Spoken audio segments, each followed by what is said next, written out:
5, 4, 3, 2, 1. International superstar, Miss buttabrocka.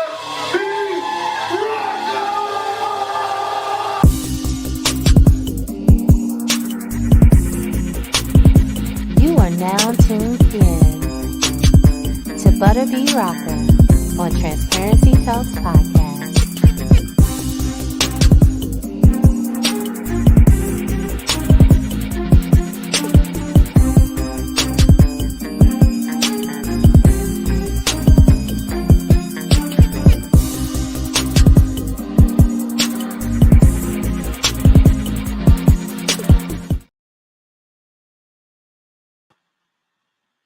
Hello, hello, hello. Welcome to another episode of Transparency Talks Podcast. I am your girl, buttabrocka. Listen, we have an amazing show for you today. I actually went to an event, a networking event, and saw this young man, and I was blown away by his mind, by his creativity. Like, he's super, super dope. He is award-winning film director. Can you guys show some love for Jeffery J Squared Jackson? What's going on? How you doing, King? Good. How about yourself? I'm doing pretty good. Like I had just mentioned prior, I met you. Well, I actually didn't speak to you because after the event, so many people was walking over to you. I actually did not have a chance to physically speak to you. Which one, Revolt? It was the place that was, I don't remember where the place was. I don't remember. But not Buckhead. Oh, on set. It had to be on set, or it had to be Buckhead Theater for Revolt. On set. Yeah. On set. Yeah. It was my first time going there, and I had a chance to meet you. And well, again, I had the chance to see your work, and I was absolutely blown away by everything that I saw. So I want to dive right on in. Can you tell everybody a little bit about your background? Born and raised from Atlanta, Georgia. Same house we doing this podcast in, same house I was born in or lived in all my life. Grew up playing baseball, playing sports. Dad played in the NFL. So sports was real, that was like driven for my career. So played baseball up at college, end up giving that up, picking up film, and then I started doing that full time. So I started in the music industry, as you can see, a couple plaques behind me, but started in the music industry then. From there, I want to do films because music videos is cool, but I want to go bigger. So, okay, I actually did a couple of shows with Vito before he got his deal. Yeah, shout out to Vito. Yeah. Okay, so it's a big jump from going from sports to getting into the filming industry. So, what made you want to jump? I ain't gonna lie, I was majoring in education. So, because being a college athlete, you needed to find the easiest major because, sports is gonna take up a lot of time. Then I was pledging. So that was another thing. So I think what happened was I got hurt my sophomore year. And our sports information director had came to me. He was like, yo, we got all this extra equipment in here. So we came up with the idea, let's make an ESPN for the school. So when we did that, I started picking up the camera and I just started shooting my team because I was hurt, but I still had to travel. So I'm like, I might as well just start shooting them. And then from there, I self-taught myself everything on YouTube. And then, I started taking it full time. Then when I transferred to Georgia State from Lincoln in Missouri, that's when I started majoring in it. But the schools don't really teach you film, to be real. They teach you the philosophies, they teach you the theories, but they don't teach you how to actually create a film, if that makes sense. Mm-hmm. I understand completely. I started in the filming industry just recently, 2021, when COVID happened.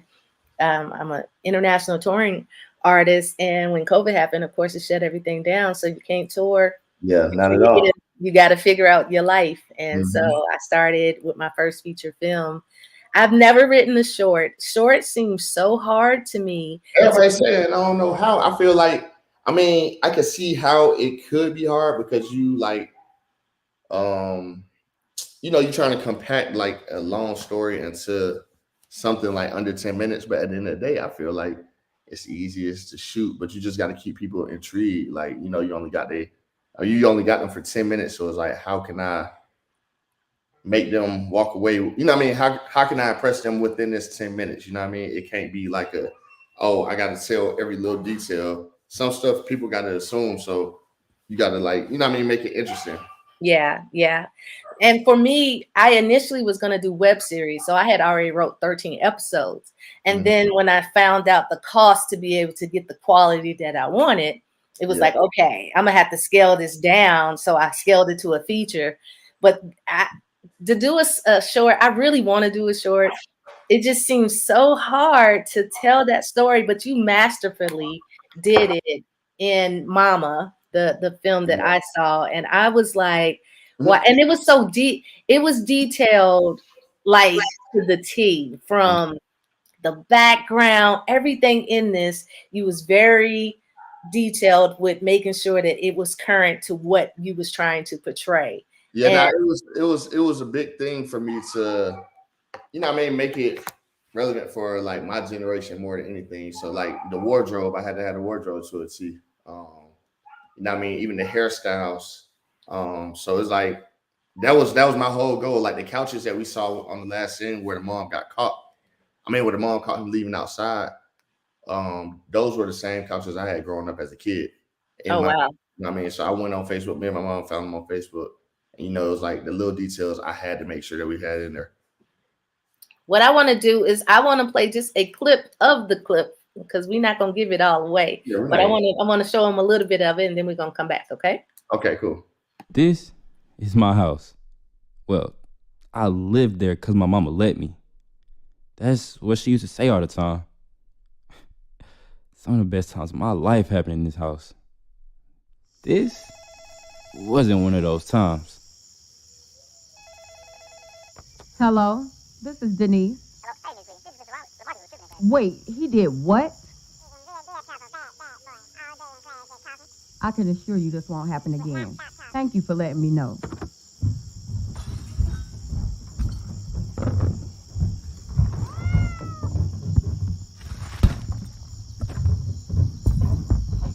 What did I tell you about going up to that school embarrassing me? But it was Xavier and Aiden. All I did was laugh. Laugh now. No. Mama!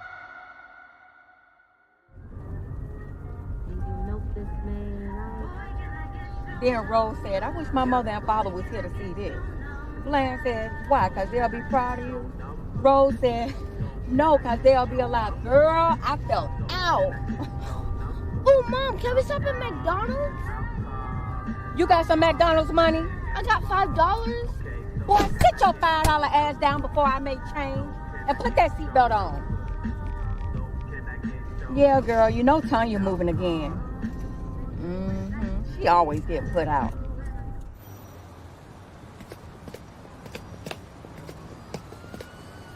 Now, when we get in the store, don't ask for nothing. Don't touch nothing. Yep. That's my mama in a nutshell. Before I can even open my mouth to ask for something, she always think I'm finna beg for something. She was right most of the time, but give me a chance first. Don't nothing. You understand me? I was just finna ask for some of that birthday money she been holding for me since last month. Boy, come on. My mama always thought she was nice.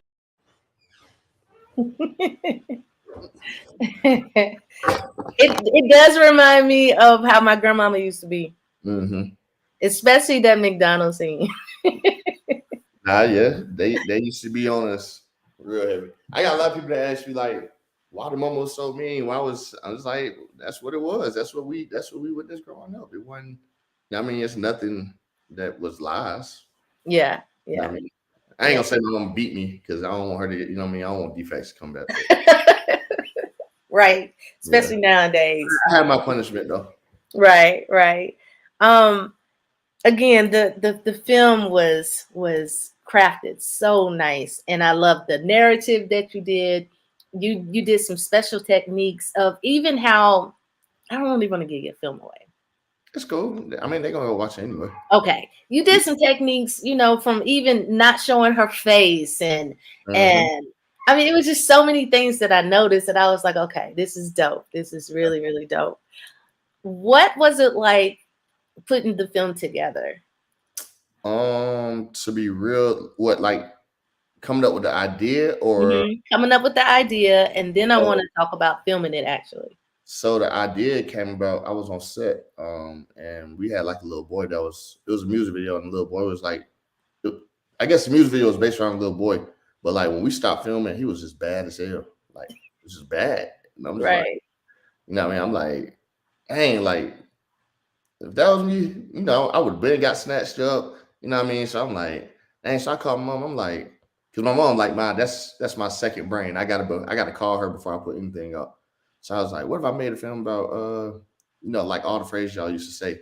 And we literally sat on the phone. I'm in the middle of a shoot, sat on the phone, coming up with like the phrases we'll do. And she like, yeah. So then one day, you know, I was taking a nap and I just woke up, opened my laptop, just started typing a script. Just like sat there and then closed my laptop when I was done. I was like, all right, cool. And I sent it to my brother Ty and I was like, all right, you know, take a look at it, you know, make some tweaks, add it.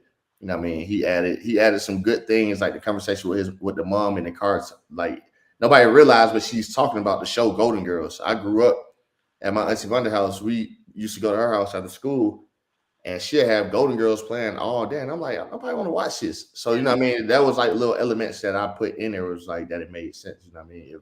It still stuck to me. It spoke to me. But yeah, coming up with it was like the easy part. Shooting it. So the idea of like not showing her face and stuff, that came from like, you know, we used to watch Cartoon Network, Tom and Jerry, Courage the Cowardly Dog, all them cartoons. We never saw the mom face. We never saw the parents' face. We just always hear their voice, or we see like the back of them, even on Dexter Laboratory. We never saw, you know, we never saw the parents' face. So it was like, Right.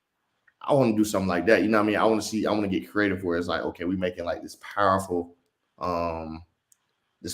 character, and it's just like we never have to show their face. We just gonna let her actions, let her words, let her dialogue be the power. You know what I mean? So that was a challenge, trying not to show her face. But shout out to Leslie, who played the mom, Leslie Sawyer. But she's a great actress.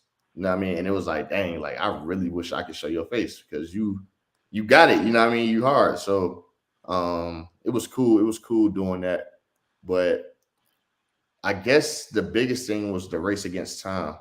So that was a 12-hour day. So we did do a pickup shoot. And that's where we shot the McDonald's scene. But the McDonald's scene we shot that in the parking lot. We never went by McDonald's. Really? Yeah, I got it on Instagram. I dropped like a whole director's set reflections on Instagram, and they basically pretty much tell you like some of the secrets. I still ain't tell all the secrets, and I tell you one of the secrets. If we go back and we watch the Food Depot scene, that Food Depot sign was never in the center. That Food Depot sign was like 15 feet off the left. Oh, wow. Yeah, what we did when we edited it is we basically cut the Food Depot sign out, made it bigger because it just looked so much better when it was symmetrical with them walking. You know what I mean? It made the world feel like huge. Right. So we did that. What else is something that we did? We came up with a voiceover thing. Okay, so I don't know. Have you seen my first short film, Mindfuck? No. All right, I'm gonna send you the link. So Mindfuck was like my debut film, and that was like, you know what I mean? That got people like, Jeff, we need more. We want Mindfuck Part 2. Whatever. So that got me like good buzz. I went on Revolt. So the thing with Mindfuck, the sound design on it was so great because Mindfuck is basically, it's about the morning after a one-night stand, but it's all conscious thoughts. So it's no dialogue. So a lot of the film, what make the film is not only what we see on camera, but is what we hear. So shout out my brother Demetrius. He Versus Media. He do all my sound design. He do any of my audio, like anything. I trust him with everything. So we had a sound design session for Mindfuck, and me and him literally like, you know, we didn't have no sound in it, nothing. We literally sat there for like 3 hours, just cooked up sound. It was like we just bouncing back and forth ideas. So with Mama, you know, we watched the film and was like, nah, it's missing something. So we came up with the idea, like, let's make these little voiceovers like Home Alone or Everybody Hates Chris. And that's where we hear Sincere, our teenage actor, he going like, you know, this is my mama house. You know what I mean? She always could swear she cooked. Or, you know, stuff like that. Right. And we added so much to the film, but we also added like, we never thought about on the part where he's sneaking out the house, having somebody on the other end of the phone. We was just thinking about having the car pull up. So I got one of my close friends, Yurik. He actually did the voiceovers for Mindfuck. Great comedian, great actor. I called him. We was at Demetrius' house. He's just like standing mix. He called me every morning, 9 a.m. What we doing? Let's work on the script. So he called me that day, and I'm like, I'm over here working on the sound for Mama. And I'm like, hey, actually pull up. I need you to do some voiceovers. And I told him, I was like, look, I need you to act like you're on the other end of the phone when he's sneaking out the house. And he literally cooked it up on spot. He was like, wait, nah, this ain't good. And I'm like, bro, that's probably the funniest part on the film. When he was like, man, you know, my mom tripping. He cut him out like, your mama always tripping. Come on. And you know what I mean? Everybody love that part. They like, it's funny. And he's just like, bro, like I literally wanted 15 more minutes to come up with something better. And I'm like, nah, it's perfect. But yeah, the sound design played a big part in like all my films. And that's kind of like, I like doing like different shots. You know what I mean? Like the plate, you saw we had the plate rigged to the camera where she pushed the plate. The overhead shot on the bed, the crane shot to start the film and everything. You know what I mean? So it's like basically like that go back to what I was telling you about making a short film. You got to find different ways to keep people intrigued. You know what I mean? Come doing the regular, they can't cross the 1A line. They taught us all that in film school, but none of that mattered because you can't teach creativity. Right. I feel like once you start making rules and laws for creativity, then are you really being creative or are we really abiding by the rules? Right. I mean, so that's why I keep pushing the limits. That's why a lot of stuff I'm going to go against what people don't want. I mean, what's norm. You know what I mean? I'm going to keep going against it as far as like concepts, as far as technicality or whatever. You know what I mean? That's just what I want to do. Yeah. What has been the struggles of being a filmmaker with no network or distribution deal? Funding. That's number one. Like, I mean, I tell people every day, like, you can't really wait. You can't wait on it. You got to go get it. You know what I mean? So, like, I say right now, I told you I didn't know if I was going to be back in time, but right now, I started like a transportation company where I go to Alabama every morning at 3 a.m., drop off some packages to a warehouse and come right back every morning. And all that money is going towards my next film. You know what I mean? My first film, I got that money by, I had quit my job at Delta, which was it was a good job. Cash in my 401k, cash in the stocks that I had, and I put the bread up for my film to make that happen. And Mama was just like money that I had. And, right now we slow in the industry with filmmaking. So it's like, was it really the perfect time to do that? No, but do I regret it? No, you know what I mean? Because the film is doing what it needed to do. But I guess funding was the biggest thing, trying to find these networks to believe in you. And I'm the type of person I really don't want an investor. Yeah. I don't want nobody to take. Why do I want you to take 50% of an idea I came up with? You take credit for something that I created. Yeah. Just because you got the money. You know what I mean? It's like hanging. You ever seen the man holding a dollar on a fishing pole? It's kind of like that. You know what I mean? I want full control over everything, whether it's like creativity, whether it's like ownership. So that's the biggest thing is just like the funding. And it's like, where do we get the funding? You know what I mean? How do we get these networks to believe in me? And Revolt kind of been like a good platform for me because they love the work that I've been sending them and they love, you know what I mean? We kind of built this relationship off my first short film. So. Well, kudos to you. I know exactly what you mean. I funded my own film too.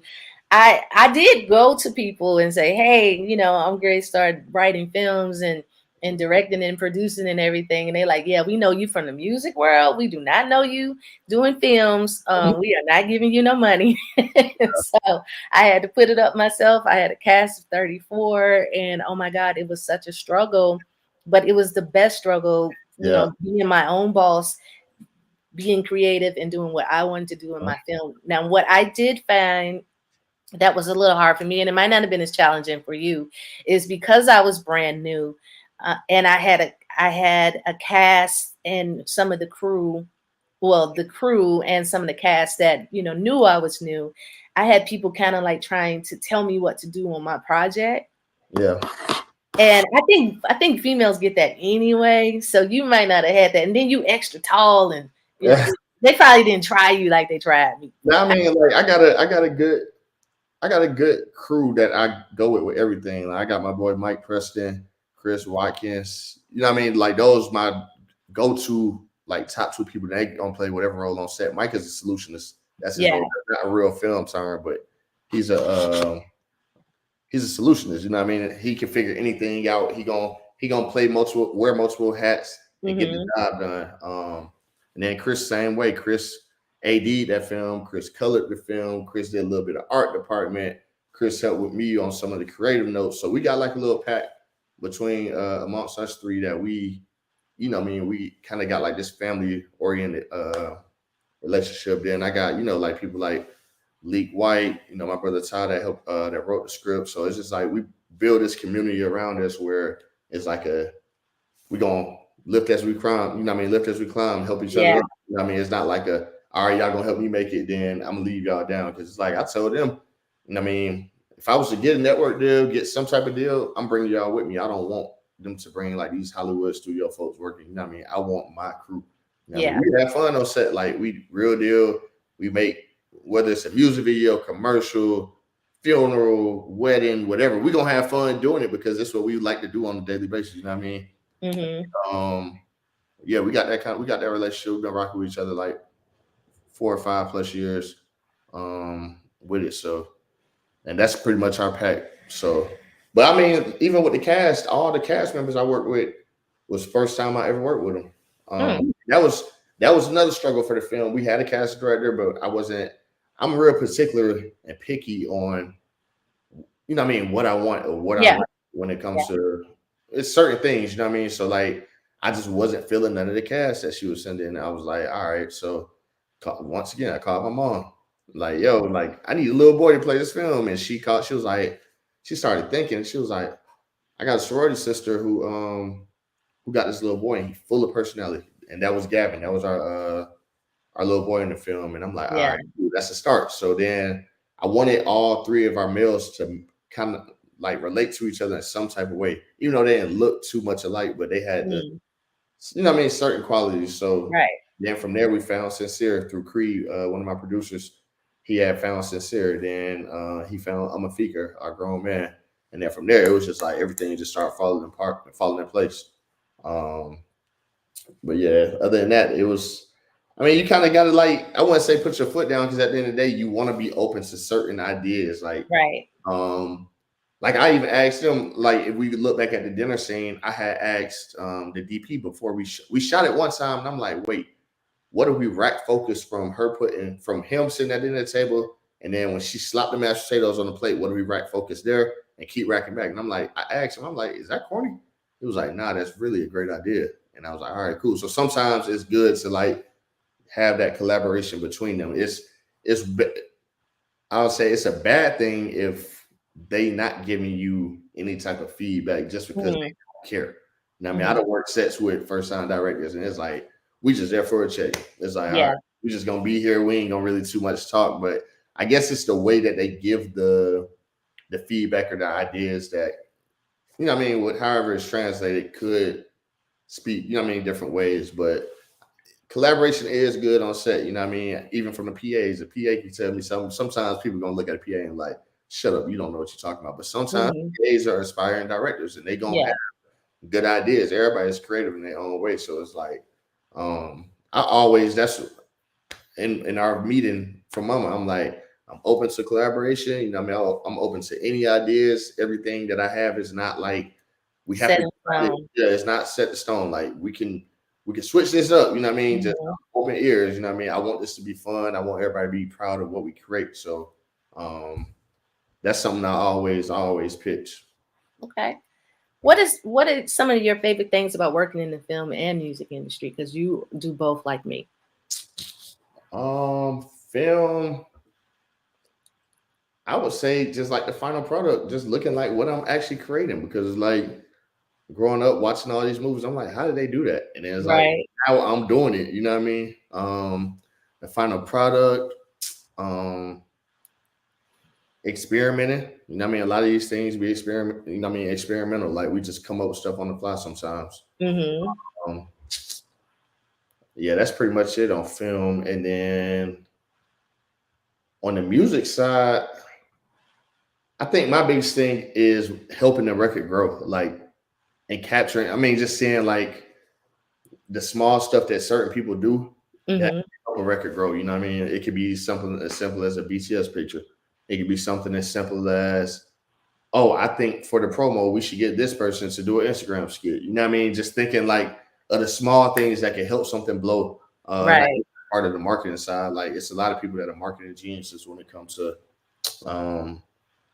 like the music side, and that's what I've been trying to do on my film side. Like every day I've been dropping something for mama. You know what I mean? Like I said I'm gonna do a VHS tape for every film that I drop, short film or feature, because that's what we grew up on. Then I said like doing like the little set reflections, doing the BTS, you know what I mean? Just showing people like, okay, this was the process, you know what I mean? Because people gonna have this, but it's like they maybe never get the chance to ask or whatever. Because a lot of people was curious why I never showed the mom face. And the actress Leslie, she didn't know until I told her on Instagram. She was like, you know, I was real curious why my face was never being shown. She was like, I didn't know if I just wasn't appealing or something. You know what I mean? I'm like, nah, that's just what the part was. Like that's so, but she had plenty of chances for me to show her face in other films. Okay. So do you have plans to do feature films? Oh yeah, I'm working on 2 right now that I'm writing. Okay. Yeah. All right. So they're gonna be great. I believe that. I do. So your mom is very instrumental in your life, especially dealing with your films and everything. Does your dad also play a role in your filming industry? Yeah, he do. So he actually works in the film industry. He does transpo, which is like anything involving driving on set. So like right now he on Captain America, and I think he's driving one of the actors. So yeah, he pretty active in there. He collect a bunch of old school cars. So a lot of times music videos we need old school cars or whatever the case may be, and he a lot of times do that. But has he been able to? Do you think that him being a pro athlete has been able to help you get further in any of the careers in the entertainment? Not necessarily, because when he played in the 80s, it was different back then. No social media. They wasn't probably getting the contracts. I know they weren't getting contracts these players nowadays get. It was just a whole different, you know what I mean? It's a whole different era of time. So not necessarily, but I guess it is something that I should think about trying to use to my advantage, but I don't really know how it could, you know what I mean, how it could work for my advantage. Yeah, I understand that. Yeah.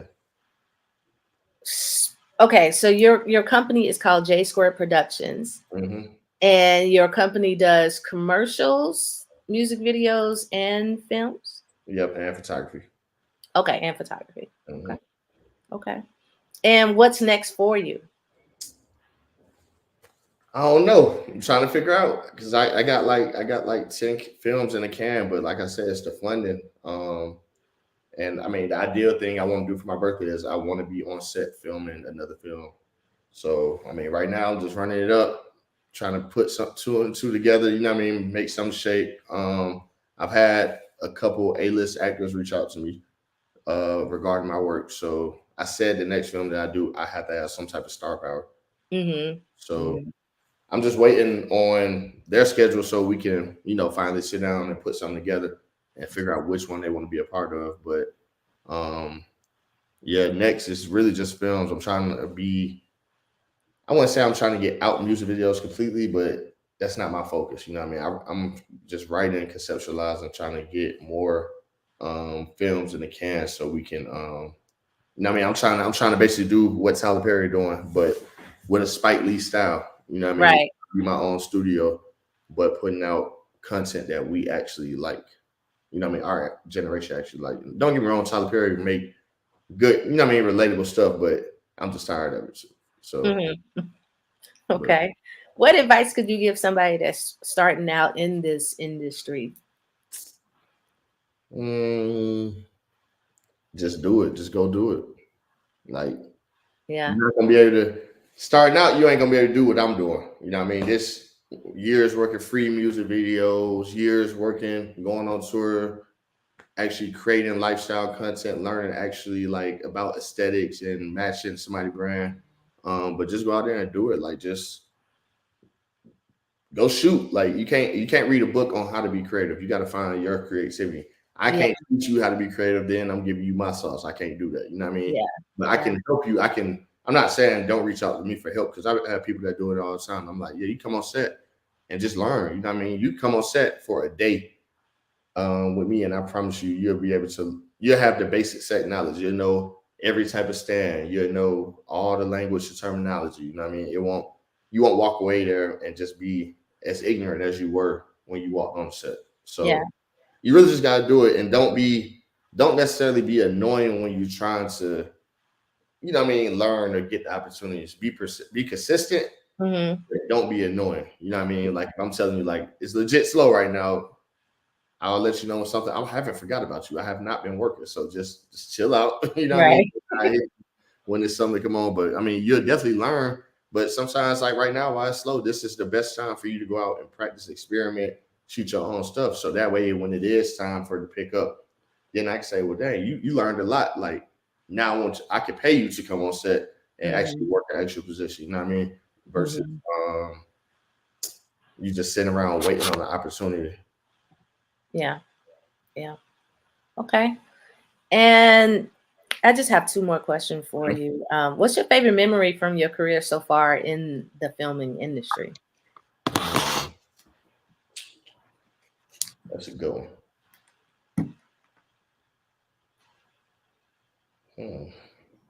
I'm thinking. Let me think on that. Hold on. Favorite moment. I really don't know. I don't really know.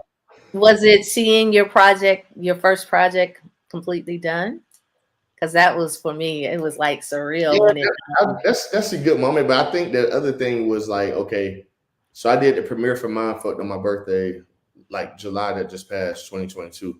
So I'm nervous. I don't know if everybody gonna think it's funny. You know what I mean? Like, right. Like after, because the opening shot of the film is gonna make you laugh regardless. Like, you know what I mean? It's gonna make you. I'm gonna let you go watch it, but the first shot of the film is gonna make you laugh. So it's like, when I heard all the laughs in there, I was like, okay, I'm good. Like, all the nervousness went out.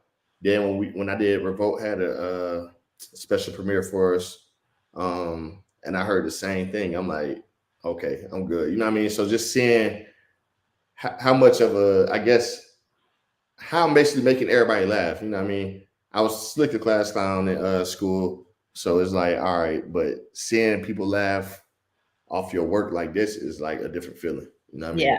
Yeah. Like, it was definitely an enjoyable moment to see, like, okay, I just went 2 for 2 on 2 projects that I solely executive produced, I solely funded, I solely created. So I mean, that's a good feeling just to see, like, okay, I got to keep going. You know what I mean? That's confirmation to say, all right, keep going, don't stop. Yeah, I can absolutely relate. With my feature film, I just had my premiere at Studio Movie Grill. It sold out in 2 weeks. Seeing the crowd was like, oh my God, you know, so I can absolutely understand. Okay, so how can people follow you, reach you, book you? You follow me on Instagram at jeff.jsquared, Twitter at jeffj_, Jeff Luther King. I call myself Jeff Luther King because I be talking on Twitter. Okay. I'm real. People say I got Twitter fingers, but I think I'm the Twitter god. But other than that, yeah, that's pretty much it. They can hit me on either or. Okay. Well, I want to thank you so much for taking your time out of your day to come and speak to me on Transparency Talks podcast. Like I said, when I saw you, I was very impressed. And I want to say, when you do have another set, I would love to shadow you and see you in action, because honestly, you're dope. Appreciate it. All right. Well, with that, everybody, we are out of here, and we will talk to you guys later. Appreciate you having me. No problem.